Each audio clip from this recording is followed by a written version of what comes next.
आज हम पढ़ेंगे फार्माकोलॉजी ड्रग्स पार्ट पढ़ेंगे इसका किसका मेडिकल सर्जिकल वॉल्यूम सेकंड की। आज हम पढ़ेंगे फार्माकोलॉजी और ड्रग्स पार्ट, जितना भी टर्मिनोलॉजी हो गया, route side effect adverse reaction, जो भी ड्रग्स का होता है आज हम इसमें सब कुछ पढ़ेंगे। ठीक है, तो आते हैं हम फार्माकोलॉजी। फार्माकोलॉजी क्या होता है कि it is a science which deals with the study of use and side effect of drugs. Pharmacology क्या होती है? साइंस एक ऐसी विज्ञान है जो हमें ड्रग्स के बारे में स्टडी करते हैं, उसमें उसके adverse reaction, side effect, toxic effect के बारे में जो भी स्टडी करते हुए हमारी क्या कहलाती है? फार्माकोलॉजी। इट मीन्स कि it is the study of, सीधी सी बात है कि pharma medicine include as a study of history, chemicals, structure, preparation, physiological effect। ठीक है, mechanism of action, absorption, distribution, metabolism and excretion and uses of a drugs।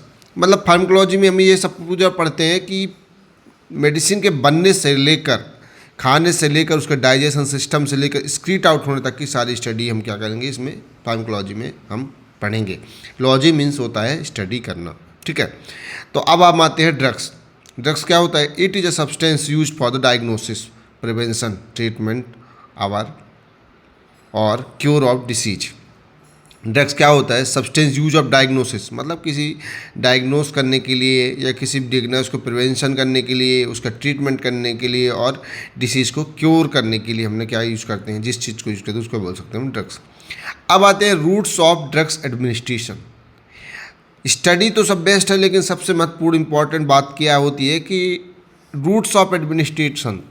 कई लोग क्या बोलते हैं, ड्रग्स तो जानते हैं लेकिन उनका प्रॉपर क्या होता है, रूट्स नहीं जान पाते कि हमको कुछ मेडिसिन कैसे देना है, कैसे खाना है। तो क्या करते हैं, उनको रॉन्ग टाइप से ले लेते हैं, खाते हैं, तो उससे क्या हो सकता है, नुकसान भी होता है। तो पहला होता है ओरल रूट। ठीक है, sublingual, rectal, inhalation, cutaneous, parental routes. ठीक है, तो ये हो गए आपके रूट्स ऑफ ड्रग्स। तो अब हम पहले डील करेंगे ओरल रूट्स। ओरल रूट क्या होता है? The most common route of drugs administration. ये मोस्टली कॉमन रूट्स होता है, जैसे कोई भी मेडिसिन या टेबलेट लेना है तो हम जल्दी कहते हैं ओरली दे दो। ठीक है, drugs are given by the mouth more frequently than by any other routes. यह वेरी सिंपल वे होता है अदर वे की तुलना में, क्योंकि हम इजीली कोई भी मेडिसिन वगैरह ओरली दे सकते हैं। एडवांटेज क्या होते हैं? इट इज़ अ सेफ, यह सबसे सेफ होता है। इसके लाभ और हानि भी होती हैं कोई चीज़ के, एडवांटेज और डिसएडवांटेज, है ना। And economical, self medication is possible, मतलब मरीज स्वयं मेडिकेशन ले सकता है। अगर आप उसको बोल देंगे कि टैबलेट ये आपको इतने बजे खानी, तो मेडिकेशन ले सकता है। Complication of parental therapy is avoided. क्या होता है पेरेंटल थेरेपी में? क्या होती है, बहुत सारे कॉम्प्लिकेशंस होते हैं जो हम ओरल से प्रिवेंट कर सकते हैं। डिसएडवांटेज में क्या होता है? Onset of drugs action is a slower than parental routes. मतलब क्या होता है कि जो हम पेरेंटल रूट्स मेडिकेशन देते हैं उसकी अपेक्षा क्या होती है, ओरल मेडिकेशन बहुत स्लो एक्शन करती है, मतलब कि प्रॉब्लम्स क्रिएट करती हैं। ऐसे जैसे हम उसको पेन रिलीफ मेडिकेशन दे रहे हैं, अगर आप पेरेंटल रूट देते हो तो जल्दी असर करेगी, लेकिन ओरल रूट क्या करती है कि लेट असर करती है, क्योंकि उसको ओरल में जाना है, फिर इंगेज करेगा, वो पेट में जाएगी, घुलेगी, फिर अब्जॉर्प्शन होगा, फिर डाइजेशन होगा, ये सब क्या होता है, तब तक प्रोसेस में क्या होता है, तब तक पेशेंट बहुत सफ़र कर जाता है प्रॉब्लम से। Drugs which are better in test can not be administrated. ठीक है, drugs which are not better in the test can not be administrate. अगर पेशेंट को या व्यक्ति को टेस्ट अगर उसको पता चला या कुछ टेस्ट ख़राब होते हैं तो उससे क्या होता है, वो मेडिसिन नहीं खाते हैं ना। Drugs producing nausea vomiting. अगर कई लोग क्या होते हैं, टैबलेट उनको दो तो उनको नोजिया और वोमिटिंग होती है, उनको सेंसेशन होता है, उनको प्रॉब्लम्स होने लगती है। ठीक है, this routes is not possible in a unconscious patient. अब जैसे कोई अनकॉन्शियस पेशेंट है, ओरली नहीं ले सकता है, तो हम उसको कैसे दे सकते हैं? तो ये हमारे लिए ये ओरल रूट भी सेफ नहीं है अनकॉन्शियस पेशेंट के लिए। ठीक है, अब आते हैं सबलिंगुअल रूट। सबलिंगुअल रूट मतलब क्या होता है? Drugs place under the tongue, मतलब जीभ के नीचे हम रख सकते हैं उसको, है ना। It allowed to dissolve in the mouth. This rapidly soluble drugs can be used in the एंटी-जी नाइट्रोग्लिसरीन। मतलब कुछ टेबलेट होते हैं जिनको हम जीभ के नीचे रख सकते हैं कुछ समटाइम्स के लिए, ताकि वो मुंह में डाइल्यूट हो जाए, है ना। कई पेशेंट को एंजाइटी होती है, कुछ मेडिसिन देते हैं हम उनको, और सोते नहीं तो उनको मुंह के नीचे रख जाते हैं ताकि वो पेशेंट काफ़ी रिलैक्स फील करे। ठीक है, onset of action is quick, क्या वो एक्शन तुरंत लेती है। In which inactivation of drugs is stomach is avoided, ठीक है, जो वहीं पर डाइल्यूट हो गई मुंह में तो हम उससे क्या करते हैं, स्टमक में अवॉइड करते हैं ना। The drugs enters directly into the systemic circulation without activation the liver, ठीक है। हम इसको ऐसे एडवांटेज इसके होते हैं सबलिंगुअल रूट्स के। हो सकता है rectal route, the drugs is a placed inside rectum as a suppository, जैसे कुछ मेडिसिन होती हैं जिसको हम सपोजिटरीज के थ्रू, जैसे कुछ टैबलेट्स होती हैं डेल्कोलेक्स जो होती है, सपोजिटरी कैप्सूल्स होती हैं, क्यों देते हैं हम उसको, कहीं को लॉन्ग टाइम से मोशन पास नहीं हो रहा है तो उसको हम क्या करते हैं, जैसे सपोजिटरी, अगर उससे नहीं होता है तो हम एनिमा देते हैं, तो ये क्या होता है, रेक्टल रूट्स होता है, ठीक है। Use when are oral investing और not possible due to some reason like frequent vomiting, अगर कोई मरीज होता है जिसको ओरल नहीं ले सकता है ना, तो उसका रेक्टल रूट्स भी कई प्रकार की मेडिसिन भी देते हैं अगर, है ना, तो given by the this route. In patients और rheumatoid arthritis with peptic ulcer के पेशेंट को हम ये मोस्टली यूज कर सकते हैं। एडवांटेज क्या होता है, this route frequently use when a nausea vomiting are present, है ना, तो सिंपल भाषा में ये लिखा हुआ है तो हम इसको समझ सकते हैं। Irritation of gastric mucosa avoided, it is suitable for the those drugs which are destroyed in the by gastric acidity. क्या होती है, कुछ मेडिसिन जो होती हैं जो एब्डोमेन में जाने के बाद क्या होती हैं, गैस्ट्रिक एसिडिटी की वजह से क्या हो जाती है, ख़राब हो जाती है ना, उसको हम प्रिवेंट करने के लिए, ताकि मेडिसिन का जो एक्शन है वो ख़राब ना हो, उससे प्रिवेंट करने के लिए क्या करता है, हम रेक्टल रूट भी देख सकते हैं, तो ये एडवांटेज हो सकता है उस रूट के लिए। This route is converted in this terminally ill the patient, है ना, those drugs which are destroyed during first pass through liver can also given through this routes. अब आता है fourth one, inhalation route. Inhalation routes क्या होते हैं, कुछ medicine जैसे हम इनहेल के रूप में लेते हैं, कई लोग कुछ इनहेलर लेते हैं और नेबुलाइज करते हैं हम उसको, तो क्या करते हैं हम उसको इनहेल के रूप में लेते हैं, तो उससे क्या होता है कि इमीडिएट एक्शन होता है, एब्जॉर्प्शन होता है, ड्रग्स इन गुड एब्जॉर्प्शन होता है। Localise of effect the disease of respiratory tract में, जैसे मैंने आपको बता दिया, जिसको COPD के पेशेंट या अस्थमा के पेशेंट जो होते हैं। डिसएडवांटेज क्या होता है, poor ability regular the dose, ये कंटिन्यू लेने के लिए नहीं रहता है, डिसएडवांटेज रहता है इसका। Difficulty in the method of administration, इनको जो क्या होता है डिफिकल्टी मेथड ऑफ एडमिनिस्ट्रेशन, एडमिनिस्ट करने के लिए क्या होती है, प्रॉब्लम्स भी होती है।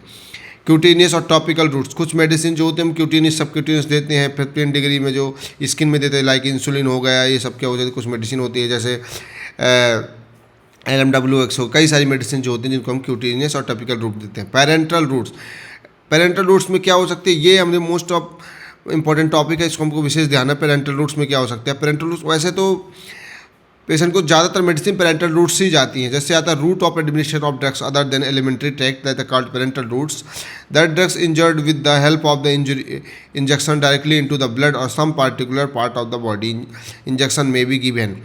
ये क्या होता है, डायरेक्टली आप ब्लड से मिलते हैं ना, ब्लड से मिलते हैं, है ना, पेरेंटल रूट की जितनी मेडिसिन होती है हम इसको क्या करते हैं, डायरेक्ट ब्लड से कॉन्टैक्ट कराते हैं। जैसे होता है इंट्रावेनस, इंट्रावेनस क्या होता है, drugs injected into superficial when, जो आपकी वेन होती है ना, उसमें हम एक कैनुला लगाते हैं जिससे हम क्या बोलते हैं, मेडिसिन को इंसर्ट करते हैं, मेडिसिन देते हैं। सम ऑफ एंटीबायोटिक्स, सम फ्लूइड्स, है ना, तो ये क्या होता है, मेडिकेशन देते हैं। तो एडवांटेज क्या होगा, it produce rapid action, dose easy to monitor, हम इस लार्ज क्वांटिटी फ्लूइड, मैंने आपको बता चुका है, drugs is not destroy either by the liver और इंटेस्टाइन, ठीक है, तो ये सब क्या हो सकती है, हम उसको एडवांटेज हो सकते हैं। डिसएडवांटेजेस क्या होंगे, इट हाईली अनसेफ रूट्स, ये हाईली अनसेफ रूट्स भी है, आप हमको कोई भी मेडिसिन ऐसे दे सकते हैं जैसे कैल्शियम हो गया, पोटेशियम हो गया, मैग्नीशियम हो गया, ये मेडिसिन क्या होता है हम डायरेक्टली इंसर्ट कर देंगे, मेडिसिन दे देंगे इंट्रावेनस वेन के थ्रू, तो क्या होती है, वेन फास्ट हो जाती है, फट जाती है, पेशेंट को हार्ट अटैक भी आ सकता है, पेशेंट मर भी सकते हैं, तो डिसएडवांटेज भी है इसके। Drugs given once can not be withdrawn, trained personal required to give these injection, इसमें क्या हो जाता है, उसमें जो बहुत अच्छा ट्रेंड व्यक्ति हो जो पेरेंटल रूट दे सकते हैं मेडिसिन को, वही ट्रेंड व्यक्ति दे पाए, अगर कोई नया आया कुछ ऐसी मेडिसिन दे दिया जो उसके लिए सही नहीं होगी तो सब क्या हो सकती है, पेशेंट की डेथ भी हो सकती है ना। Leakage of the drugs outside the when can produce irritation, कुछ मेडिसिन होती है जैसे आपकी वेन जहाँ से इंसर्ट किया ना वहाँ से लीकेज भी होने लगती है, तो उसके होता है पेशेंट इरिटेट भी होता है ना। इंट्रामस्कुलर, सम मेडिसिन आज गिवन बाय द मसल्स में दी जाती हैं, जैसे इंजेक्शंस वगैरह हो गए या कुछ भी डेल्टॉइड मसल्स में या ग्लूटेज मसल्स में जो आप लोग यूज करते हैं उसको देते हैं, तो क्या बोलते हैं, इंट्रामस्कुलर। 90 डिग्री में हम इसको यूज कर सकते हैं, ठीक है। क्या होता है, एडवांटेज क्या होते हैं, fat soluble drugs can be given only by this routes, fat soluble medicine जो होती है ना उसको इसमें थ्रू दे सकते हैं, किसके, इंट्रामस्कुलर के थ्रू। Onset of action rapid, absorption is good, क्या होता है, मसल्स में देने से एब्जॉर्प्शन अच्छा होता है। डिसएडवांटेज होता है जैसे इंजेक्शन प्रोड्यूस लोकल पेन, है ना, वहाँ पे क्या होता है लोकल पेन, जहाँ पे आपने नीडल इंसर्ट किया वहाँ पे क्या होता है, कभी कभी स्वेलिंग हो जाती है, फ्लेवाइटिस भी हो जाता है ना, और कई सारी प्रॉब्लम्स होती है, वहाँ पे लोकल पेन हो जाता है। मैक्सिमम आप 5 ml can be given by this route. इसमें आप एक डिसएडवांटेज क्या होता है इंट्रामस्कुलर में कि आप उसमें से 5 ml ही दे सकते हो, उससे ज़्यादा आप नहीं दे सकते, उससे पेशेंट को दिक्कत भी हो सकती है ना। इंटरडर्मल जो आपकी स्किन में दे सकते हो सीधे रूट्स, मेनली सेंसिटिविटी टेस्ट, जैसे आप टीटी जाइलोकिन करते हो ना, सेंसिटिविटी टेस्ट चेक करते हो, तो कुछ एंटीबायोटिक सेंसिटिविटी टेस्ट करते हो, तो इंटरडर्मल हम दे सकते हैं। सबक्यूटेनियस सब मेडिसिन आर गिवन, तो subcutaneous tissue fatty layer oil small amount of 0.5 to 1 ml drugs दे सकते हैं ना। अब इसमें आता है factor affecting of the drugs response. कुछ चीज़ होती है अच्छाई होती है, उसकी बुराइयाँ भी होती हैं, तो आपको फैक्टर अफेक्ट करते हैं कि मतलब हम जैसे ड्रग्स एडमिनिस्ट्रेशन करते हैं तो क्या क्या प्रॉब्लम्स क्रिएट हो सकता है। एज हो सकती है, सेक्स हो सकता है, रेस हो सकती है ना, वेट हो सकता है, रूट ऑफ एडमिनिस्ट्रेशन हो सकता है, तो आप इसको डिटेल में पढ़ सकते हो, ऐसे सिंपल लैंग्वेज में ही है। हेल्थ एंड इलनेस हो गई, effect of the other drugs, है ना। टॉलरेंस, एज जैसे कुछ लोग ओल्ड एज होते हैं, चिल्ड्रंस होते हैं, एडल्ट होते हैं, उनकी सबके डोज अलग अलग होते हैं, वेन्स अलग होती हैं, है ना। Six mail require large dose और कंपेयर टू द फीमेल्स, जैसे कुछ मेल्स को तो लार्ज डोज लगता है, मतलब जो मेडिसिन होती है लाइक जिसको एंटीबायोटिक 1 ग्राम चलना है मेल को या फीमेल को, तो फीमेल को 500 चल रहा है, तो किसी को 500 mg चल रहा है, तो किसी को 1 ग्राम चलना होगा। तो क्या सकती है, अफेक्ट करता है एज, है ना। Weight, over weight patient need high dose, कुछ पेशेंट हाई डोज ओबेस होते हैं, उनको हाई डोज की जरूरत पड़ती है। Route of administration, these route arts also for the drugs response I parental routes, है ना, produce rapid action then more to other routes. Health and illness, कुछ डिसीज से सफ़र करते हैं, कुछ प्रॉब्लम्स रहती हैं, कुछ किडनी डिसीजेस पेशेंट होते हैं, है ना। इफेक्ट ऑफ अदर ड्रग्स, कुछ ड्रग्स का एडवर्स रिएक्शन भी कर जाते हैं, एक ड्रग्स साथ में कई सारी ड्रग्स साथ में नहीं दे सकते हैं। टॉलरेंस, कुछ टॉलरेंस कर सकती हैं, कुछ टॉलरेट नहीं कर सकती हैं। तो ये सब क्या हो सकता है, फैक्टर अफेक्ट कर सकते हैं हमारे ड्रग्स एडमिनिस्ट्रेशन में और, है ना, और फार्माकोलॉजी में। तो यही होता है हमारा ड्रग्स और फार्माकोलॉजी, है ना। जितना ये पूरा हमने अभी तक बताया लैंग्वेज में आपको सिंपल में, अगर आपको समझ में नहीं आता है तो आप मुझसे पूछ सकते हो, ऐसा कुछ भी जो टॉपिक्स उसको मार्क कर सकते हो मैसेज में।